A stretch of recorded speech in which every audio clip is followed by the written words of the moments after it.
Hey guys, welcome to the third lesson on fundamentals of C++ programming. Today we're going to be talking about if statements and switch statements. We're going to talk about how we use if statements and how we use switch statements, and then we'll talk about why we use them and things like that. And then we'll probably do some examples and things like that. Alright, so to start off, we're going to first talk about if statements. And before we can start talking about if statements, the first thing we need to know is why do we use if statements? What is the point of an if statement?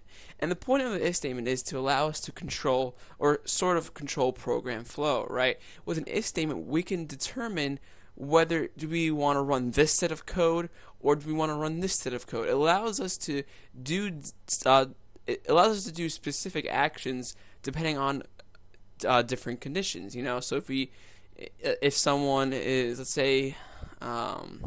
say we had a variable that holds money, and if the money is greater than $100, then we want to buy something. I don't know. Then we could set up an if statement where we could say if money is greater than blah blah blah, and so on. So if statements allow us to control the program flow. They allow us to do actions depending on different things.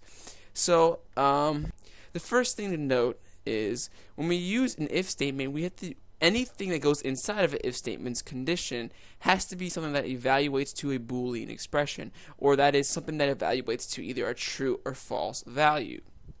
Now, there's a bunch of things that can result in a true or false value. The first being that I can pass in true or false, the actual two keywords, true or false, because that evaluates true or false. I could also have a variable declared of a type bool, and I could pass in a Boolean variable to an if statement, and then that would be okay because that evaluates either true or false. But another thing I could do is I could use these things called relational operators or conditional operators. And by using these operators always only return a true or false value depending on what it's checking. So an example of some of these relational operators are equals, not equals, greater than or equal to, less than, and less than or equal to. So as you can see, all of these things always will return either true or false value because, for instance, let's just take greater than. A number can be greater than another number, but that's all it can be. It can either be greater than or less than. It can't be anything else. It's only true or false. So that's why these things return those expressions. So to start off, before I get into let's just do this. So the basic syntax for an if statement is the if keyword followed by parentheses, and inside the parentheses we're going to be putting in a Boolean expression or an expression that evaluates to something that's true or false. So, for instance, let's create two variables. I'm going to say int x equals 5, int y equals 6. I'm going to say if x is greater than y.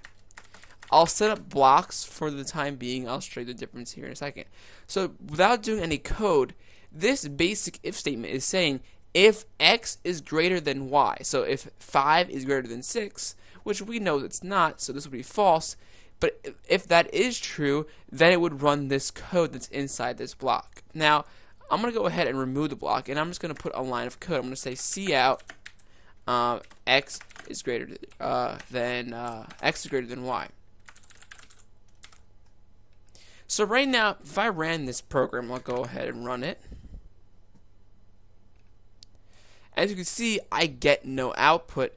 And the reason that I don't get any output is because x is not greater than y. 5 is not greater than 6. That's false.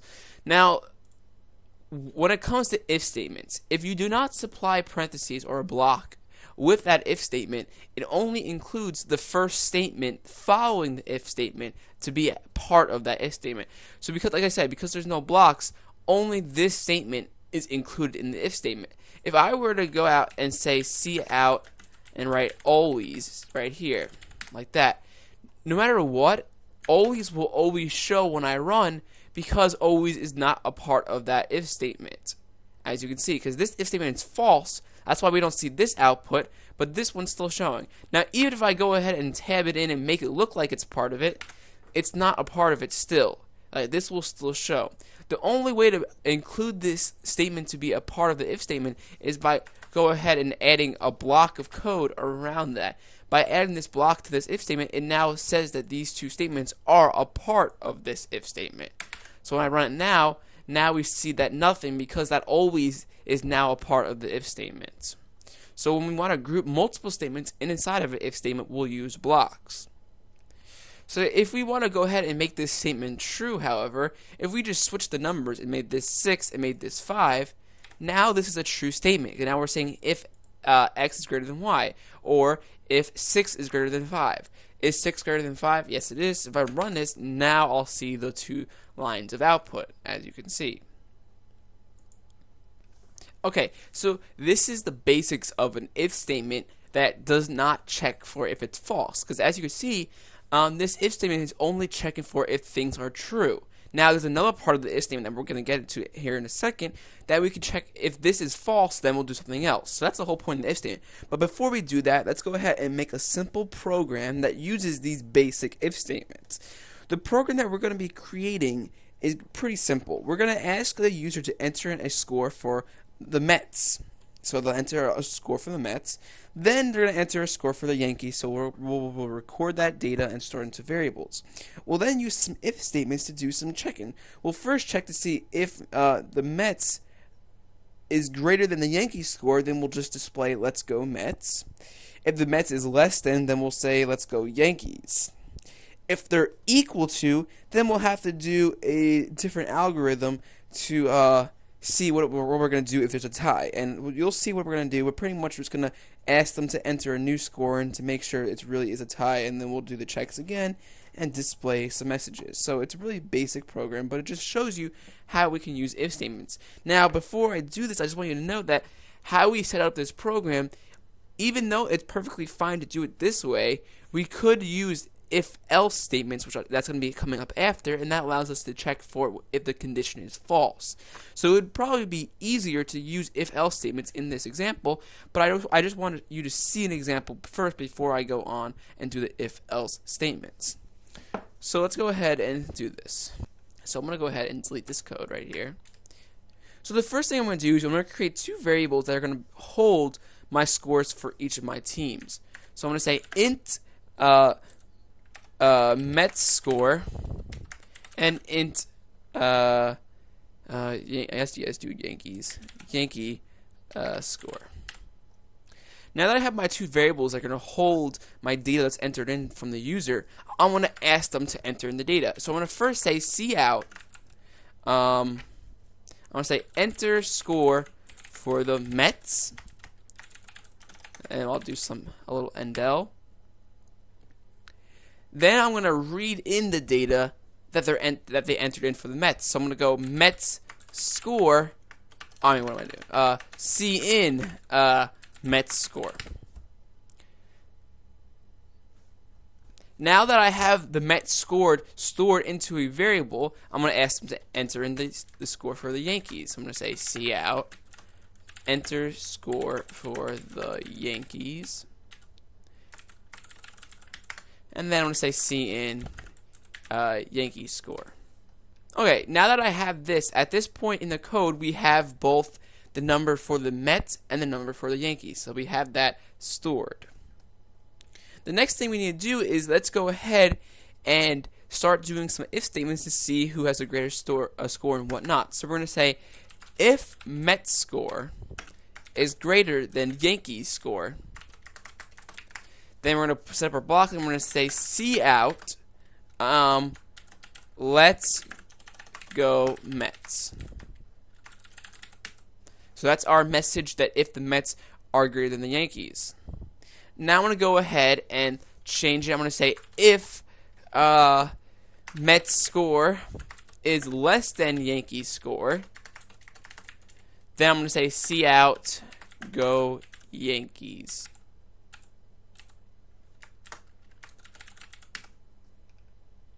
Let's go ahead. Oops, I forgot my parenthesis. Okay. So now we have our if statement for our Mets and our Yankees. Oops. So the next thing we need to do is we need to do a check for if the score of them are the same, because right now we have greater than and less than. Now we need to do if the scores are the same. So we're going to go ahead and say if Mets score equals Yankees score. Now okay, so the first thing to note here is this is another operator that we're going to see for the first time. We saw the greater than less than. The is equal to operator is a two equals. Now don't get confused with the assignment operator, which is just a single equal operator, and that's doing an assignment or changing a value.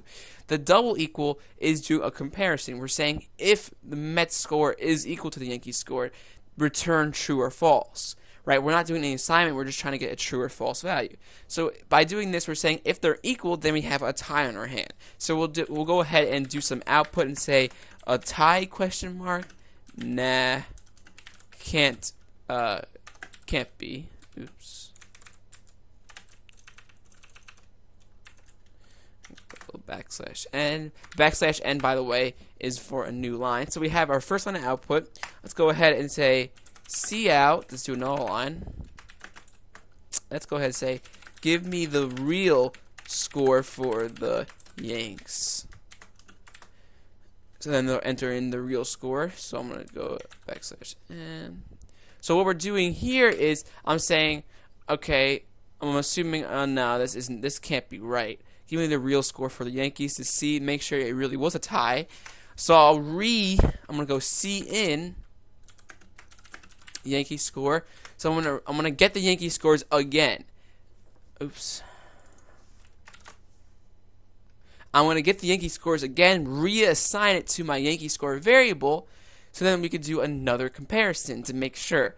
So now that I got my Yankee score in, I'm going to do the check again. I'm going to say if Mets score is greater than Yankee score, I'm going to say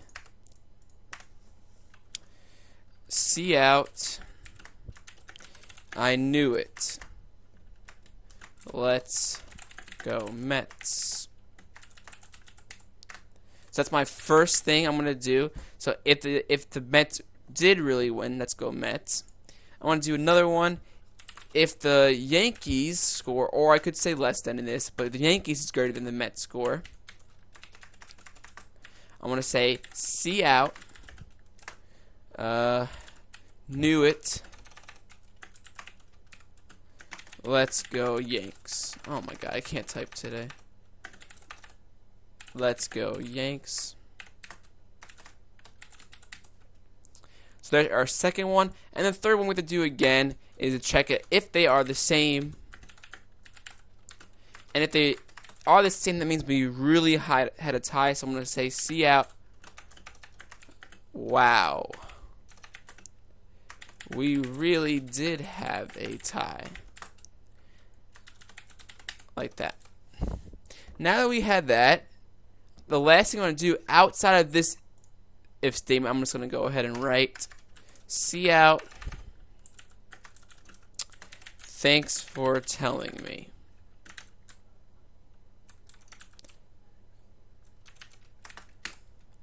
Okay.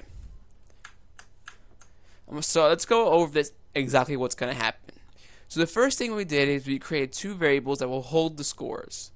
We've then asked the user to enter in the Mets score and then the Yankees score. The first if statement we did was checking if the Mets score was greater than Yankees. If it was, then we said let's go Mets. We checked if the Mets is less than Yankees. In that case, if the Yankees were winning, then we'll say go Yankees.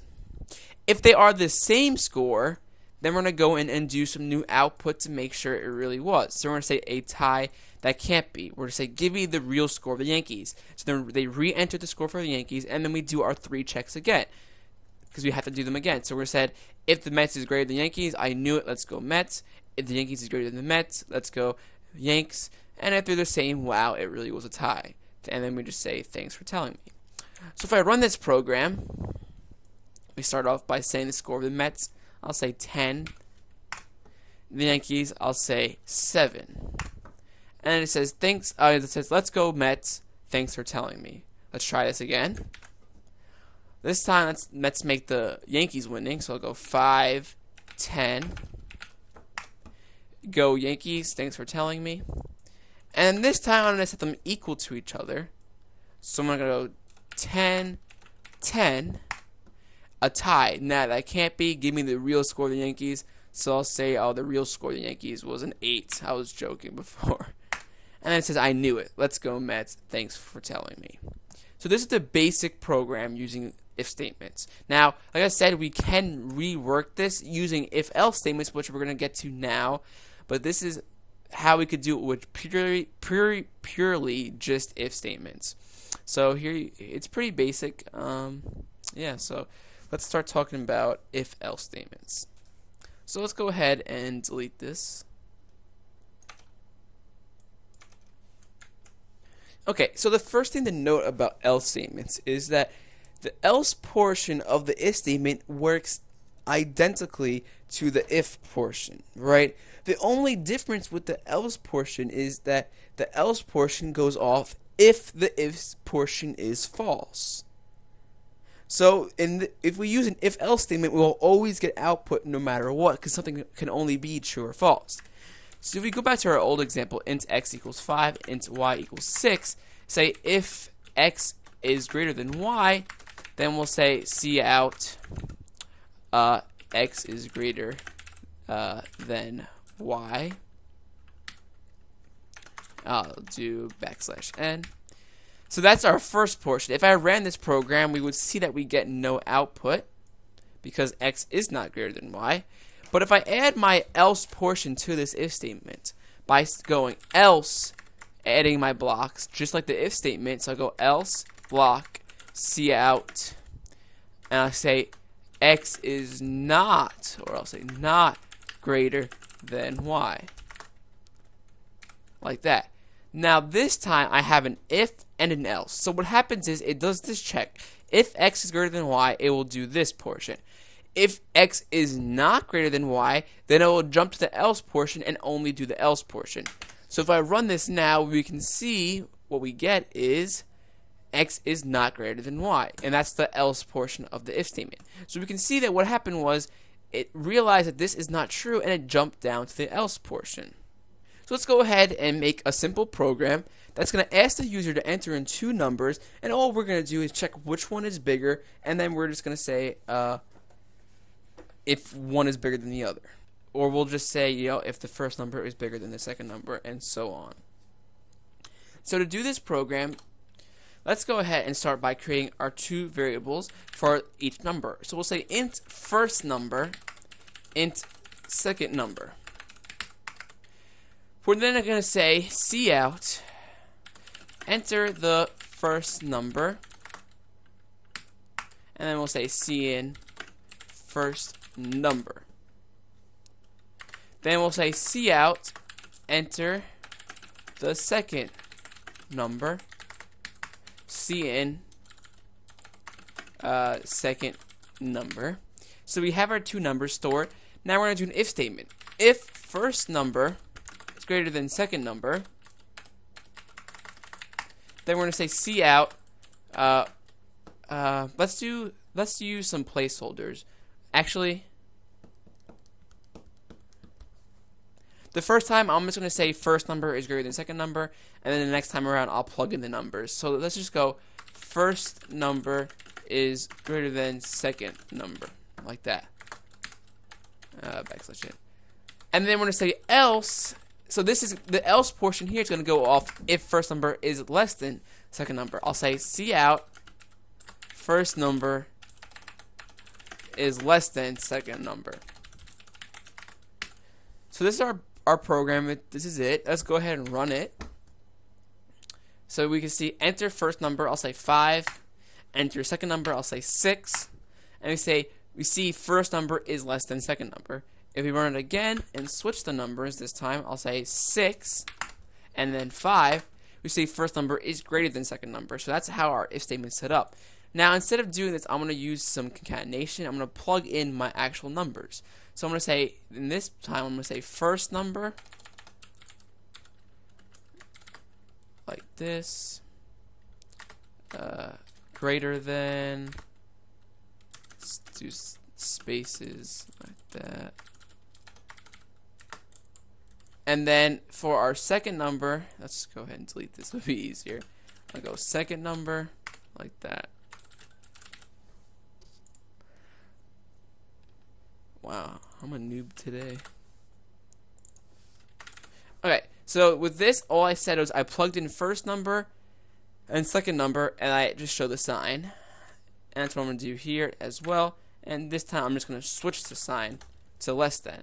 So this is the same exact output as the other thing, but we're now just plugging in the numbers to the equation so we can see them when we run it. So if we run it now, I type in 10 and 15. Now we can see 10 is less than 15.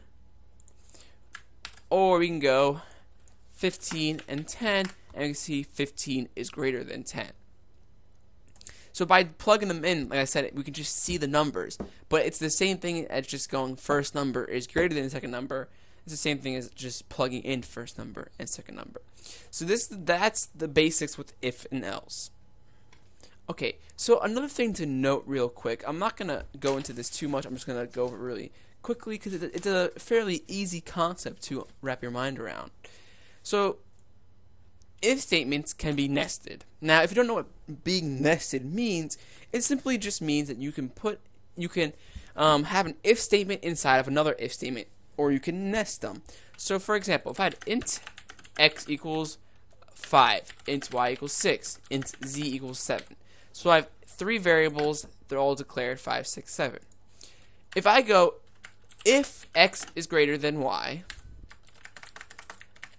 cout x greater than y, else I'm going to say cout x less than y. Let me go ahead and add my \n and \n. So right now this is the basic if else statement. If I run this, we can see it says x is less than y, which it is. 5 is less than 6. Now, I'm going to go ahead and add a nesting if statement. So inside of this else portion, I'm going to have another if statement. I'm going to say if x is, let's say, greater than z. If it is, then we'll say cout x is greater than z. Else, why do I keep on hitting enter twice? Else, then we'll put this there.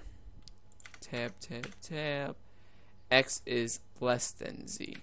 So now what we did is we nested, we have an if else statement, and we nested another if else statement inside of this else statement.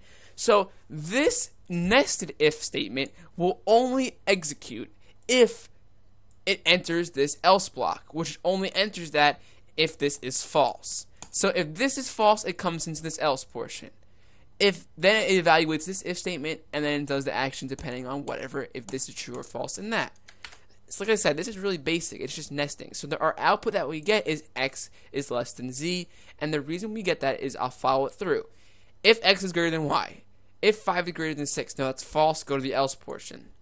If x is greater than z, is 5 greater than 7? No, that's false. Go to the else portion, and then we display x is less than z. So that's the concept of nested if-else statements, or nested if statements. Now, you can nest as many times as you want. You can nest an infinite amount of times. You can nest, there's no limit to how many times you can do nesting. So that's the basic with nesting. So before I go on to making bigger if statements, I want to quickly go over one more variation to the if statement, and that is the if-else if statement. Now, using an else if statement allows us to get more specific. For example, let's say we have a number that's entered in by the user. Okay, so we have a variable and they enter in a number. We don't know what that number is, but we know it has to be between 1 and 5. Okay, so I'm going to simulate this by just having this variable. I'm going to assign it to 3, as if the user entered in a 3. Now, I need to check to make sure I need to figure out what number is stored in that variable. I need to see what number is stored. If I use the traditional if statement, I don't know what it is because I can't go through them all. I can't go, I mean, I could do this, but I can't, it's not practical to go if x equals 1, go like that. If x equals 2, go like that. Now, let me go again. If x, hold on, let me just write this all out. If x equals 3, if x equals 4, and then the last one, if x equals 5. Now, like I said, I could set it up like this if I wanted to, and do checks, each one. But the problem with doing it this way is that it has to check every single if statement. Even if it found the answer, let's say in 3, because it's 3. If we found it here, and we know the number is 3, we still have to check 4 and 5 because there's nothing telling it that we found it. So ultimately, it will do 4 and 5 check as well, which is not efficient, right? Because we found our number, there's no point to continue on to 4 and 5. We should stop right there. Now, there is a way that we can do this. Well, there's two ways we can do this. The first way is by using if statements. And the second way we could do it is by using switch statements, which we'll get to after the if statements. So to fix this problem, let's go ahead and rewrite this. So to start out, we can say if x equals 1, then do something. That's correct. Then we'll say else, meaning we know it's not 1. So then we'll say else if x equals 2. Do something else. Else if x equals 3. Else if x equals 4, and then else if x equals 5, or actually we could just do else. I'll explain why in a second. So by doing this if, else, if, what happens is it checks the first if statement. If that first if statement evaluates to false, it goes to the false portion, which is the else. But in this false portion, we do another check. We're saying if x equals 2. If that's true, then it goes into this. If it's false, then it goes to the false portion. This false portion does another check. This one does another check. Now, if this one's false, it will go to the false portion, which is this. And this time we don't have another if check. So this else statement will always go off if it's not 1, 2, 3, or 4. So I'm gonna go cout. The number is 1. Copy, paste, paste, paste, paste. Let me modify it. The number is 2, 3, 4, and then the number is not 1, 2, 3, or 4. So that's what we're doing right now. So if we run the program, the output we're going to get is the number is 3. So we found our number using our if-else statements. Now, because of this, once it did the check for 1, 2, 3, once it found this, it breaks out of the if statement. It never actually checks these two. Because how it's set up, it found its number and now it's done.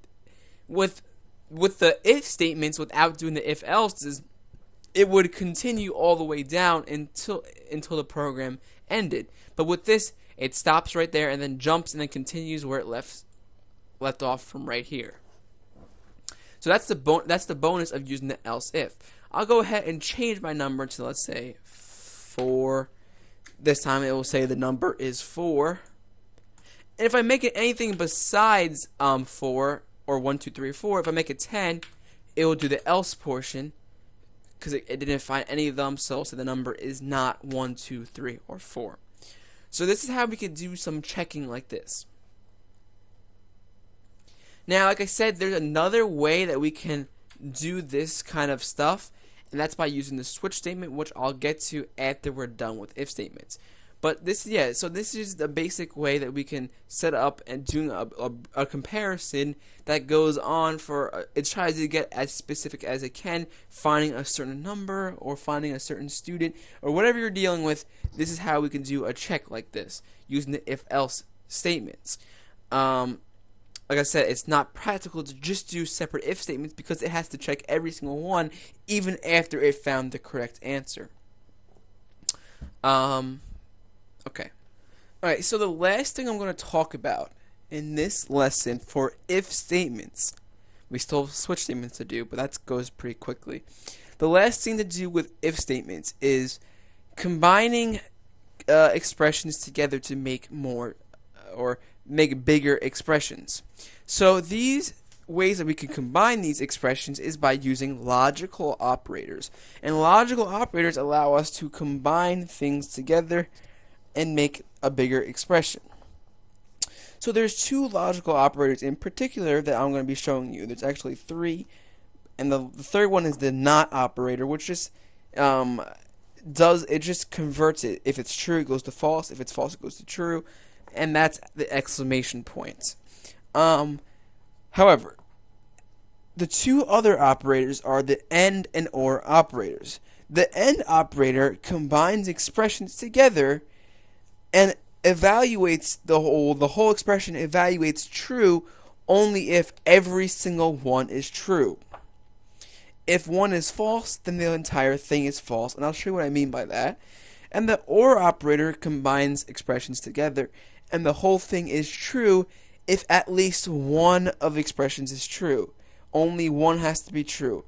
The only way an OR expression is false is if all of them are false. So to do this, I want to first explain the AND operator. I'm going to create three variables: int x equals 5, int y equals 6, int z equals 7. So there are my three operators. I'm going to create an if statement using the AND operator to combine these together. So I'm going to say if x is greater than y, and, which is two the AND symbols like that. And this is a short circuit AND, and I'll explain what that means here in a second. But I'm going to say if x is greater than y and x is greater than z. So instead of just having one if statement where I was just saying if x is greater than y, I combined them together using an AND operator. Now it says if x is greater than y and if x is greater than z. Now, in order for this whole thing to evaluate to true and to do the true the true portion of the code, both of these have to be true because that's what an AND statement requires. An AND statement requires both to be true for the whole thing to be true. So I'm going to display my output. I'm going to say cout true \n else cout false \n. So let's go ahead and run it, and as you can see, we're going to see false in this case. The reason we're seeing false is because x is not greater than y. So let's go ahead and switch these numbers. Let's say 6 and 5. So now x is greater than y. Let's run this again. But look, we still get false. Even though x is greater than y, we're still seeing false, which means it's executing the false portion of it or the else portion. The reason why we're seeing that is because x is not greater than z. And remember, with an AND statement, both have to be true for the whole thing to be true. So if I go ahead and switch these now, and I go 7 and 6, now everything is fixed. X is greater than y, 7 is greater than 5, that's true, and x is greater than z, 7 is greater than 6, that's true. So now both sides are true, so now the whole thing should be true.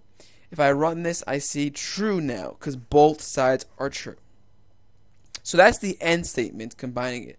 Now, the reason why this is considered a short circuit operator is because, if I undo this, so we have the old data.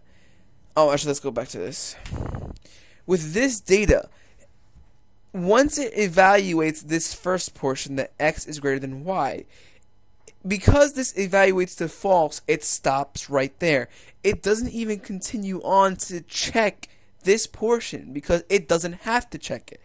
Because of how the AND operator works, as long as one of them is false, the whole thing will be false. So because the first one's false, there's no reason to check the second one because it's going to be false no matter what. So that's why it's considered a short circuit operator. So this is the AND operator. Let's go ahead and switch this to an OR operator. The OR operator is the two lines up and down. I don't actually know what it's called, but that's the OR operator. It's the shift and the backslash. Shift backslash. So let's run it. This is the OR operator. Now, remember, the OR operator is true as long as one of them is true. Only one has to be true. So if I run this now, we still get false because how we have it set up right now, both of them are false, thus making the whole thing false. However, if I go ahead and switch these and go 6 and 5, so we did a little switch in our variables, and I run it now we see true because at least one of the sides of the OR statement is true, right? This side is true, so it's short circuits right there because for an OR statement to be true, only one side of the OR statement has to be true for the whole thing to be true. Because this side is true, the whole thing is true. The only way an OR statement is false is if the entire OR statement is false. So if both sides are false, then it would be false. But as long as if one of them is true, then the whole thing is true. So that's the basics with true or with AND and OR operators that allows us to combine them and make more complex if statements. Okay, so that's it with if statements. If statements are very basic, but can be very powerful. So now that we're done with if statements, we're going to go on to switch statements and explain briefly what switch statements are. Now, a good way to look at a switch statement is a switch statement is a way that we can supply an expression, or not expression, but we can supply some kind of data to a switch statement, right? And by using a switch statement, we can set up what are called cases. And I like to look at cases as options. So a switch statement is a way that we can list possible options of some kind of data, and depending on the data and the options that we listed, if one of those options is what the data is, then we'll do that set of code. Now this is very similar to doing the if chain series, or that long list of if-else statements. By doing that, we can replace that with a switch statement, right? The switch statement can do exactly the same thing as that if-else series. So to start off, I'm going to have a variable called int x equals 3 like before. However, this time instead of doing an if statement, I'm going to switch it. I'm going to say switch x. Now that I switched x, now I can list the possible outcomes that x can be. So I'm going to say case 1. So x can be 1 colon. This is just syntax. Case 1 colon. Then in our parentheses, I'm going to say cout x is 1. And then I need a break. The break just says if this case is true, stop there and break out of the switch statement and don't continue on. That's what the break statement says. And it prevents falling through. So I'll go case 2 because case 2 is another option. Copy that. X is 2. I'll do another case for case 3. And then case 4.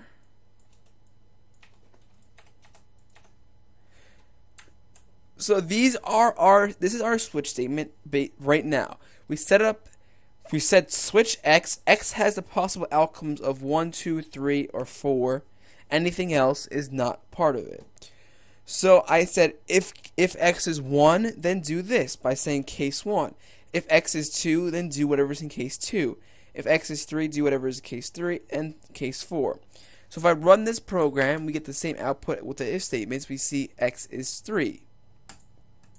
So that's how that's all I can say about this switch statement. It's really basic. I mean, you just list the possible outcomes. You can use any variable, any type of data to do this stuff. And a switch statement just is you switch your data, and then you list possible outcomes of what that data can be. So whatever it can be, I list each option, and depending on what it is, it will do the code respectively. Now the last thing we have to do with a switch statement is there's another special case called the default case. And the default case is similar to what you saw in the if statement example with the else portion. The else portion picked up what is left over. So if it's not 1, 2, 3, or 4, then the default case will kick in. So I can say default x is not 1, 2, 3, or 4. So by doing this, so the default case kicks in if none of the other cases are what it is. So if x is not 1, 2, 3, or 4, then it will do the default case.